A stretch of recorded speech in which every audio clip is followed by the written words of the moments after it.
So today we're going to be looking at the Convoy S2 Plus. This is a flashlight that I've been carrying every day for almost half a year now. So I feel pretty confident when sharing some of my thoughts and observations about this flashlight. First of all, this flashlight absolutely kicks ass. Right out of the gate, I'm going to highly recommend this flashlight. From what I understand, and I'm not a flashlight expert, but from what I understand, this is a Chinese clone of the Modlite OKW. The handheld version of the Modlite retails for about $300. It's a weapon light, so I mean it's been tested to handle the recoil of 5.56 and 7.62.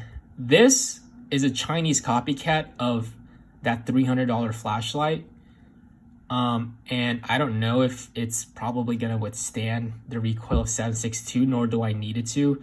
This is just something that I use just to light things up if I need. And this costed me $16 off AliExpress. I even think the shipping was free, which is insane. And this is the 18350 version.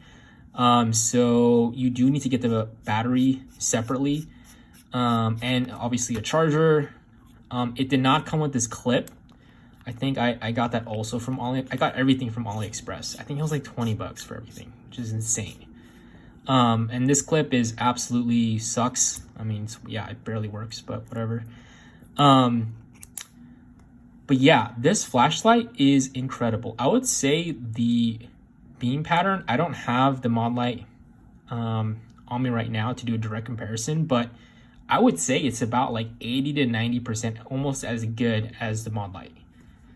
I mean, it has an amazing even spill and a really nice hot spot in the middle. I mean, you can really throw this out to like several hundreds of yards and positively identify whatever you need to identify. And I mean, this is a very powerful flashlight, and it costed me altogether like less than 20 bucks. You'll have a few options. The emitting color is the CW-CSLNM1.TG. I have no idea what that means, but that's the one that I have. And the body color option, so you have 4 modes and 12 groups. And what that means is there are different, I guess, patterns that you can program the flashlight. For me personally, I just need the on and off at 100%, and that's perfectly fine for me. So to do that, you would get the 12 group one, and then you can basically figure out how to program it. So it's just that. And this product is really interesting to me, because I'm always impressed by the Chinese and their ability to essentially backwards engineer and come up with their own way of manufacturing an original American product, of being able to, you know, take American ingenuity, and they can do so in a way where the quality control doesn't have to be amazing. It just has to be good enough. And that's okay, because honestly, if this costed me less than $20 and the American counterpart, the original, costed $300, if I get a shitty version of this flashlight where it dies on me, I'll just buy another flashlight.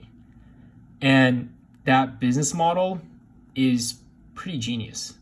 And you know, when it comes to an end product and then you look at the price tag, it's not only the parts and the labor and the material that you're paying for. I mean, you're also paying for the testing, the design, the manufacturing, the marketing. Whereas a product like this kind of skips through all of that and just makes a product that's good enough that anyone can afford.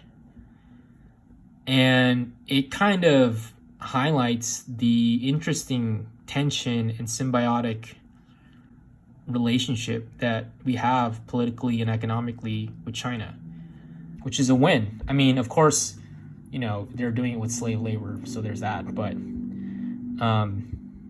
know, if you're okay with that, then I would recommend this flashlight. And yeah, I have yet to mount this on a rifle to see if it can withstand the recoil of 5.56 or 7.62, but I'm sure it could. I've dropped this flashlight many times. I don't know if it's waterproof. I don't care. I've never, like, I don't care about this because it was literally $20, and yet it functions amazingly. And I am just really surprised. I mean, even when it comes to like the fit and finish, whatever that means, it's just nice. You can tell this was nicely designed. There's no part about this flashlight that feels cheap. The button is very tactile. Let's see, the bezel is recessed, and this is a really tiny flashlight. I mean, it fits, this is a perfect everyday flashlight, and it fits in my pocket, and it's like super powerful, so it also has, these little holes that you can like put a lanyard in or whatever if you want to tie it. It's pretty light for the most part, and yeah, that thing is crazy bright. Yeah, so because there is so much power, the flashlight does get warm very quickly, just like the original Modlite. I think that this flashlight is really interesting, and I highly recommend it. If you have any other questions, just drop a comment below and I'll do my best to answer it. So on the top is going to be the Convoy, and on the bottom is a Streamlight ProTac HLX. It's 1,000 lumens. So as you can see, the Streamlight has a little bit more of a spill, whereas the Convoy, it has a little bit more of a focus hotspot. But both of these are extremely capable. This little flashlight, which is again at the top, is really impressive. I mean, that tree line is about 120 yards away or so.